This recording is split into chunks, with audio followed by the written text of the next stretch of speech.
Hello everyone! Today we are going to the next level again, and we are painting an incredible hollyhock plant using some of my absolute favorite techniques. It's fun, it's actually easier than you think, and we are going to get right into it. So the plan is to make the flowers here, and then once they are dry, to peel them off. There's so many colors, beautiful. But I think most often we see those pink ones. So I'm going to use some pinks. What I've got is rose. I'm also going to use just a bit of alizarin crimson, titanium white. This is pearl rose quartz, and this one is pearl pink. I mix them here. Well, I haven't used balloons for quite a long time, so I've got my veterans. This one, you wouldn't believe it, but it's probably over a year old. I just reused them. It's another one.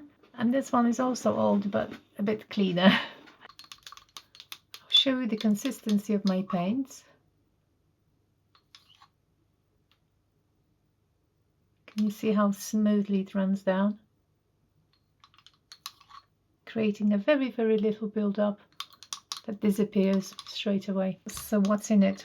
1 part of paint to 1 part of my pouring mix, which is water mixed with glue, 50-50. I mix it really well and add 20-30, I don't measure really, % of Floetrol.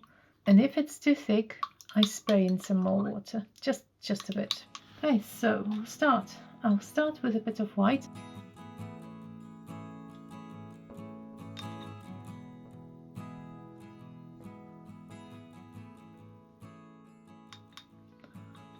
Maybe one lovely pearl pink. Not sure how many I want, but I would say probably 5 now.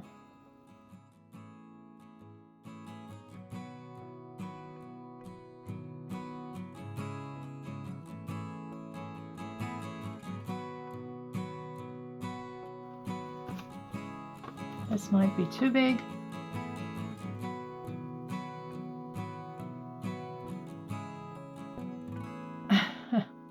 I think the white swallowed everything.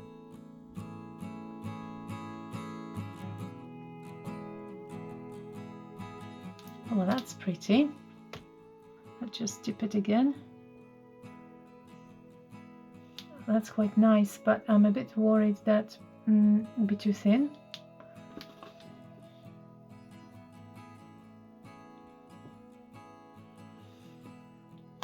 I'm redoing this one with a smaller balloon.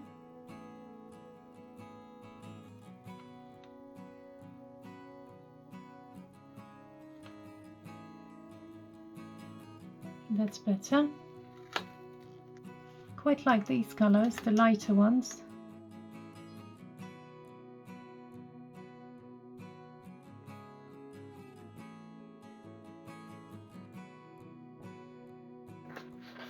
And you see, in the end, I just use the oldest balloon. I don't know, it just works best. Because I want them thicker, I don't get those sort of special lines. You know, when you have balloon kits that's pretty thin on the painted background, you get those interesting lines, but I don't get them now because I want the paint thicker, and I knew it. So you see, that's what I mean. So I was trying to separate some of the petals, but then I realized that because I'm going to cut them out anyway, it doesn't really matter, because I can cut the shape, the petals any way I want. I can just cut in between. So I'm going to leave these to dry. Now my favorite part. I wonder if you enjoy it as much as I do, peeling things off. Peeling my little creations. It's just so satisfying.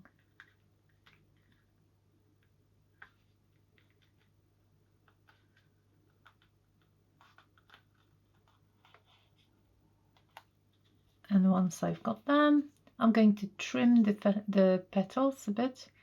These will be thicker. Obviously the last ones I was pressing will be the thinner, so I don't have to have so many. I was just making them in case. Might use them for another project. Everyone obviously is different. Okay, so I'll be peeling them off.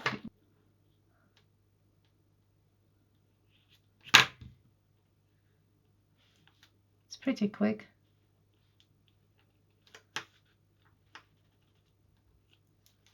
Another one. That took me 3-4 minutes, no more. I was super quick. Some of them are pretty thin, so I have to be careful once I'm cutting them. But let's just start with the bigger ones. I'm trimming them now the way I want. They won't be perfect. Each one will be slightly different. Some petals will be quite smooth. Some might not. You just cut them as you wish. You know? It's good to have a reference. You can look at some images online. But generally they are kind of quite roundish and they resemble a circle with small indents, I would say. I think this one is fine, just like that. You can also trim the edges that are not very nice. Just leave sections you like. This is super easy and very pleasant to cut. It's easier than a piece of cloth. I think I've cut enough. They might be even overlapping. So it's going to look something like this. Now imagine a stem and some green leaves. I think they look pretty awesome. I'm very happy with those flowers. Even when I touch them, they kind of look real. It's difficult to explain, but they feel like a real petal. So gentle and soft. Silky flower. So now we need a background. So when I look at the green, this is obviously not this type of green, but there's a hint of it. So I'm going to use this one. I can see some bluish green, so I'm going to use my pearl cactus green.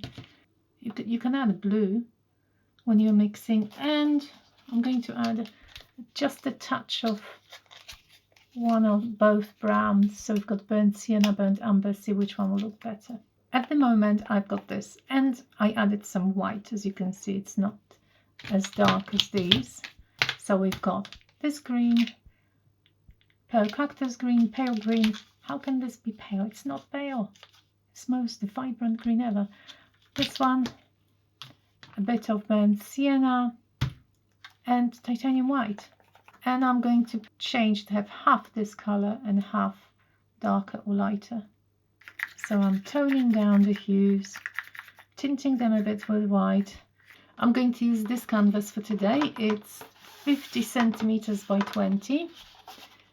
I thought it's a perfect one for this type of plant I'm going to make. And I'm going to coat the background with several colors. The colors that are in my flowers, so a bit of pink, then a bit of green, also some blue, and perhaps some yellow. However, I'm going to dilute them really a lot. I'm going to add lots of water. I don't do it often, but I want like a really washed light background for the plant. I don't want the colors to take away from the central flower, if you know what I mean. I've got some leftover sky blue that I used from my snow woman. If you haven't seen her, there's a link there. It's quite popular. I do have those pinks that we were using for the blossoms. That's an interesting color, pastel yellow. It's a really nice one. I only have a little bit, but there should be enough because, as I said, I want to really dilute it and I want to tint it heavily with white. A lot of white.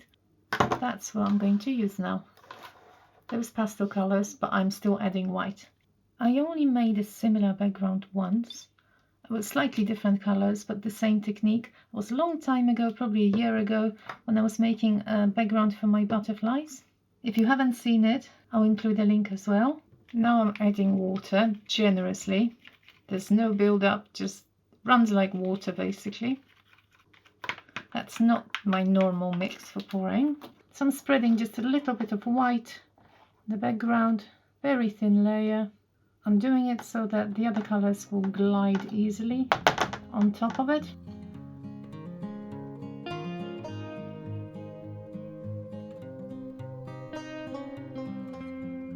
Some colors will probably mix anyway. So pinks will be mainly here, a bit of yellow.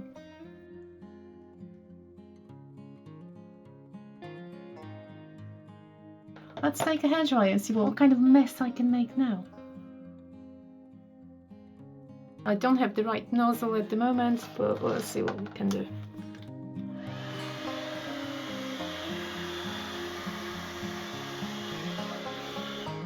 Please don't laugh because I made something silly, but don't try to do it at home. This is really silly. I was just trying to make something very, very flat here, but it's quite dangerous. So let's see how that works.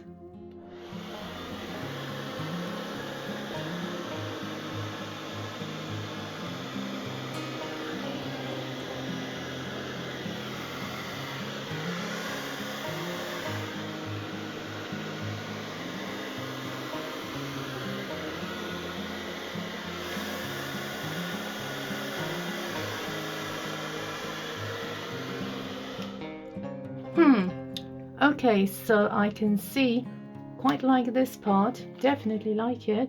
Too much pink here. This funny thing works, actually works really well. Okay, perhaps too much green here as well.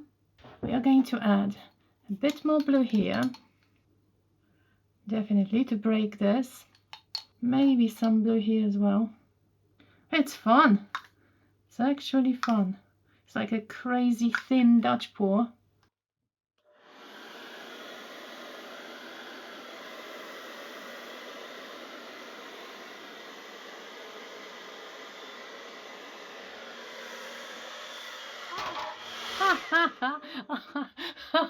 Okay, sorry.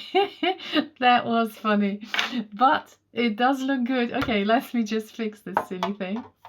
You see, don't do it, don't do it. Okay, I just definitely don't like the original one with the fat nozzle, so that's why I'm doing it.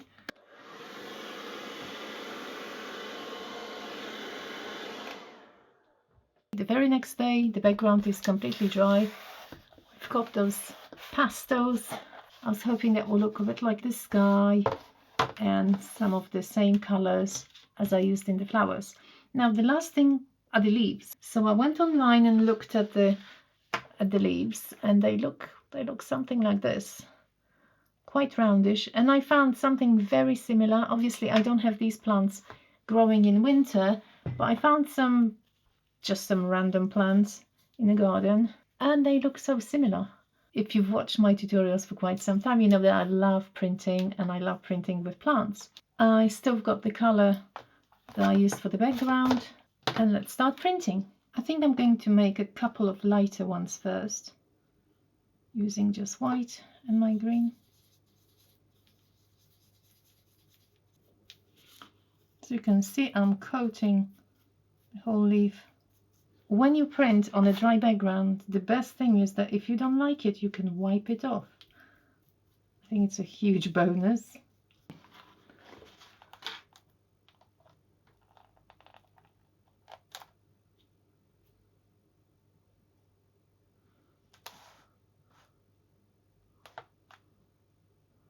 Well, I don't mind it. I'll try another one. Oh, you see? Gone. In my previous flower series, when I was using my cutouts and plants, I did some prints only with black, but I thought this time I'm just going to go for natural colors and see if I like it. That's awesome. Adding just some fractions of a leaf, you know, in random places. I don't want it to be so perfect. Bit of overlapping. I think it's time to do the stem before I cover everything with leaves. So I'm just going to use a chain. I could use a brush, but let's have some more fun. Dipping chain in my pouring mix.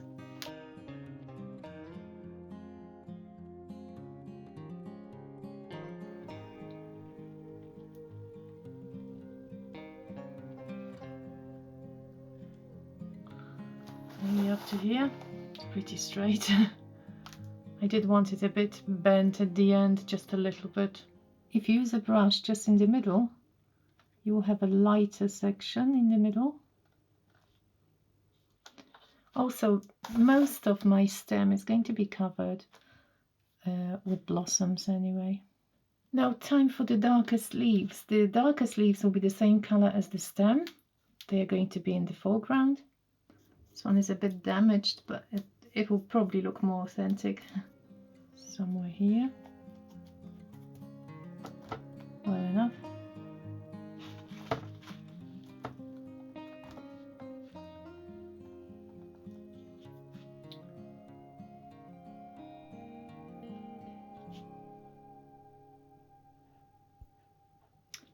I'm just adding half a leaf somewhere here, because some of them will be bent, some of them will be partially seen. I'm having fun. As I said, I really like printing. So we've got such amazing effects with very little. So these are the blossoms I've cut out. Don't they look nice? I'm sorry, but I am happy. I am happy. I'm happier than I thought I would be with them. And I'm going to stick the flowers using actually white paint, as I often do with my cutouts. I will start with the bottom flower. I'm not going to show you all my gluing because, well, I call it gluing, but because it's going to be boring. I like using paint. But you can use PVA glue, you can use any glue you want. Also with this paint, if I mess it up again, I can wipe it off very, very easily, which I will show you in a minute. If I get beyond the lines, you can draw around it first. Some people use pouring medium as a glue. You know, it's up to you. This is my little favorite trick.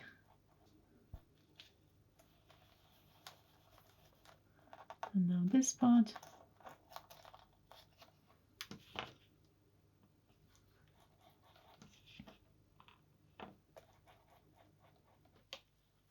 So I'll just wipe it off.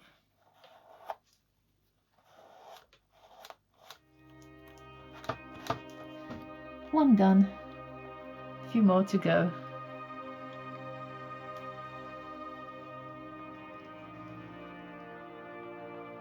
A bit of green here because these are seen sideways.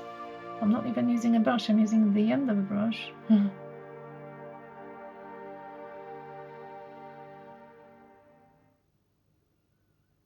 And the very top, I am going to add a few of those round little buds, growing buds. They're still green, but they finish the top really nicely. A couple of final touches and we'll be done.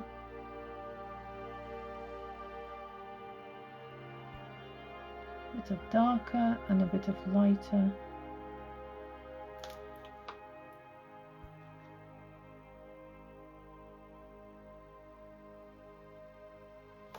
I think I'm happy, yeah. I've almost forgotten about adding something, adding the stigma. They usually have like a light yellow part, sort of sticking, protruding a bit, but I don't want to make it too big. I don't want to take it. I quite like the deep red here, so just going to add a bit of gold, just like this.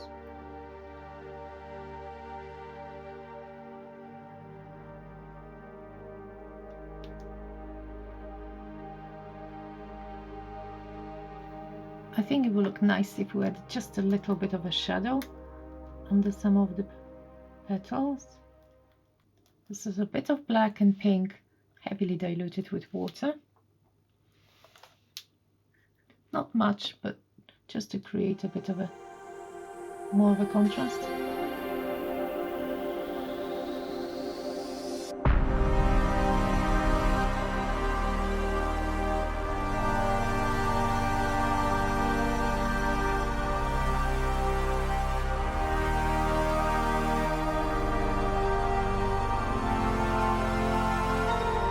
Well, there it is.